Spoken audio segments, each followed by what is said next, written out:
What's up, y'all? It's your girl TWIYA.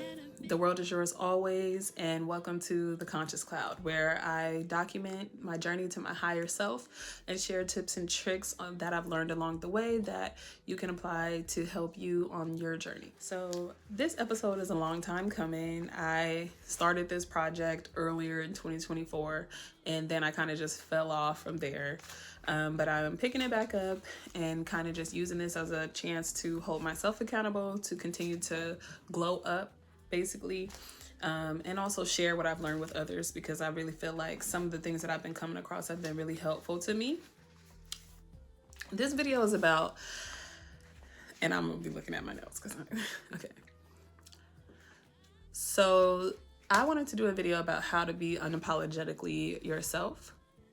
I feel like people say this a lot, like unapologetically yourself. Like, be yourself. Don't let nobody tell you what to do. Don't be anybody else. You're the only you in the universe, and blah, blah, blah. And those are things that are easy to kind of internalize, but I never really considered about how much of that we really actually put into practice. We know that we're supposed to be ourselves, but I know I'm not the only person that has felt like I have had to mask who I am or really change who I am to fit certain situations or to make life what I perceived as easier for me at times.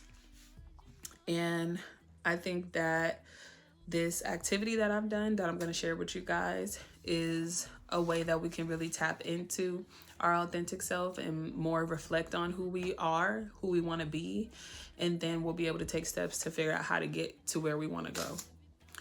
I've been in therapy for the last couple of months, and a skill that we work on is called non-judgmental. So pretty much with that skill, you're just trying to observe your thoughts, or you're trying to observe the facts without putting judgments on them, without assigning negative value or positive value to it.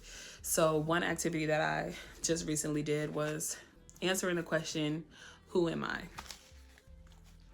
And when trying to answer that question, initially I just bring up a lot of things that I judged as positive things, and the things that I was judging as negative, I didn't want to write it down.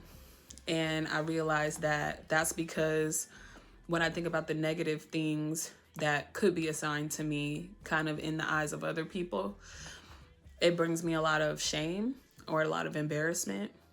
And I realized that that's just another form of living in fear. And here on this channel, we are trying to break out of living in fear. We're trying to step into our higher self. We're trying to do what is aligning us with our goals for the future. And living in fear is not one of those goals. So I'm just going to share my list. And I encourage you guys to pause this video and also maybe write your list and share. Okay, so who am I? I am a mother, I'm a Black woman, I'm a sister, I'm a friend, I'm an artist, a writer, a creative. I consider myself a hard worker, also somebody that is very thoughtful, empathetic. I try to be. I'm a graduate student. I am a helper. I work in the helping profession.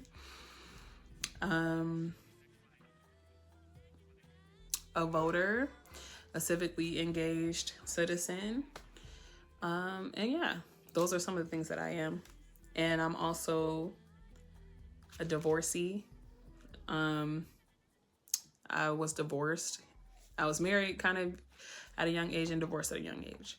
I am also a child abuse and neglect survivor. I'm also a sexual assault survivor. I'm also someone who dropped out of college 5 times. I'm also someone who changes jobs a lot for different reasons. And in the eyes of some people, I probably am a bad friend to some people. I'm kind of bad with time. I'm not punctual. And I am impulsive. So those are just some of the things that I wrote down on my list. And I really challenged myself to reserve judgment on those things, because when we're dealing with feelings of shame, we're assigning negative value to whatever the situation is. I've been trying to work on viewing myself in a way where I give myself permission to have duality. And what that means is not feeling like I have to be perfect in order to be worthy, not feeling like I have to be perfect in order to love myself, not assigning negative value to myself just based on one situation. So I'm not a perfect person. Nobody is a perfect person. And I was very hard on myself about that, like feeling like anytime I did anything that could be perceived as negative or wrong, really, really coming down hard on myself and having a lot of negative self-talk. But then when I would do something good, I would really struggle to give myself praise, because the only thing I could be thinking about is, well, I could have done better. I did good, but I could have did better. I could have did this better. I could have did that better. I could have done it sooner, faster, more efficiently. And what that does is that breaks down our sense of self, and it really impacted me in a way of not really knowing who I am or allowing myself to show up in a complex way, and just really kind of caging myself and putting myself in a box to where that I could never really get out of, because in order to get out of the box of you're not good enough, you have to be perfect in that type of black and white thinking. And so one thing that I've been doing is really just sitting with some of those things that I feel like are negative judgments of myself, or things that I feel like other people may perceive as negative, and learning to accept that. Practicing skills of like radical acceptance, learning to accept that at the end of the day, I'm not going to ever be the perfect friend. I'm never going to be the perfect spouse or romantic partner. I'm never going to be the perfect mother. I'm never going to be the perfect sister, but I am a good person still. And I am trying my best. And I'm trying to grow and learn. And that is positive. And in addition to that, there's nothing wrong with growing and learning and adjusting from things that I perceive as mistakes, or things that I feel like I can be better at or do differently. But understanding that I'm the sum of all of these things, and I exist in a neutral space. I'm not all good or all bad. So I'm not a good person, like a completely good person, a perfect person. And I'm also not a bad person.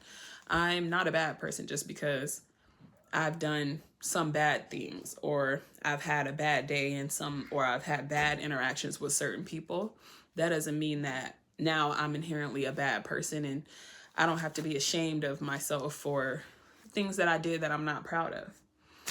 And that really released me from a lot of self-doubt, a lot of shame, a lot of kind of like shitting on myself and feeling like I'm unworthy of support or unworthy of success, or even making me feel like I'm unworthy of friendship or of love, just because I'm constantly thinking about what I have done wrong, and how if people were to find out about something that I'm ashamed of that I've done, or a mistake that I've made, that they will then think that I'm a bad person, and I won't be able to redeem myself from that, because I can't take back what I've done.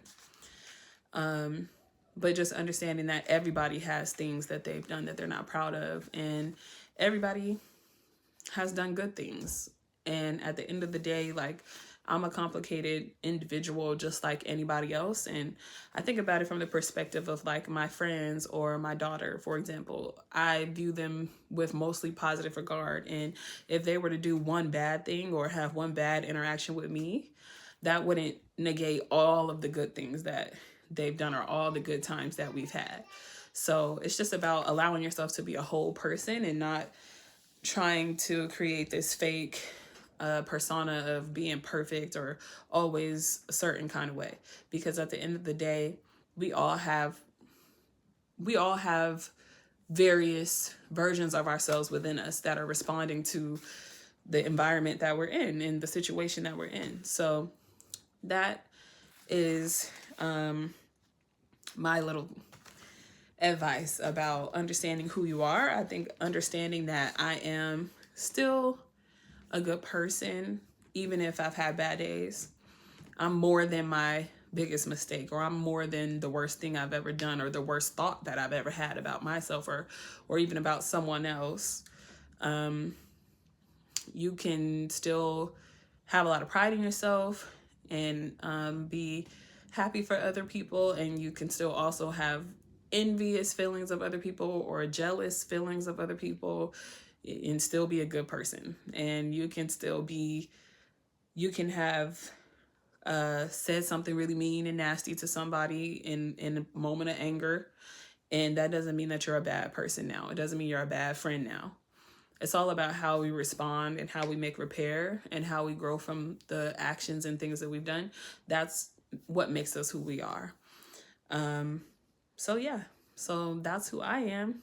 And I'm excited to hear from more of y'all as I continue to post and go on my journey. And I hope that something I've said has been helpful to you guys, but I really just encourage you to really think about yourself in a holistic way, and it allows you to show up more non-judgmentally for yourself and give your, and that's what has given me the courage now to really be unapologetically myself, because I feel like before, when I thought that I was being very authentic and very unapologetic, I was really just projecting what I thought would be confidence, or projecting what I thought was a good person or something that I felt like other people could respect. And it's not about other people and what they can respect, and it's not about other people and what they think. It's really just about ourselves and knowing who we are, and knowing that we're worthy of love, and we're worthy of success, and we're worthy of good things, regardless of the struggles that we've had, or regardless of if we, like I said, if we have, other negative perceptions or things on our list that we can assign negative value to. It's all about being non-judgmentally to ourselves. And I feel like as I've been starting to give myself more compassion and kind of allow myself to make mistakes and understand that I'm just a learning and growing spirit just like everybody else, it's helped me also to be less judgmental of other people and not hold them to such a rigid standard of this is a good person, this is a bad person, and then assigning what I think good and bad people deserve, because that's just that is harmful, and it just leads us down this slippery slope of self-loathing at the end of the day, because there's always going to be something we wish we could have done differently. So that's my little mindfulness tip for the day. And I just wish everybody the best of luck on your journeys of trying to be more self-accepting. And yeah, I encourage y'all to sit down and make that list and really sit with those things and start accepting yourself. And I think then you will really be able to be unapologetic about who you are. Peace.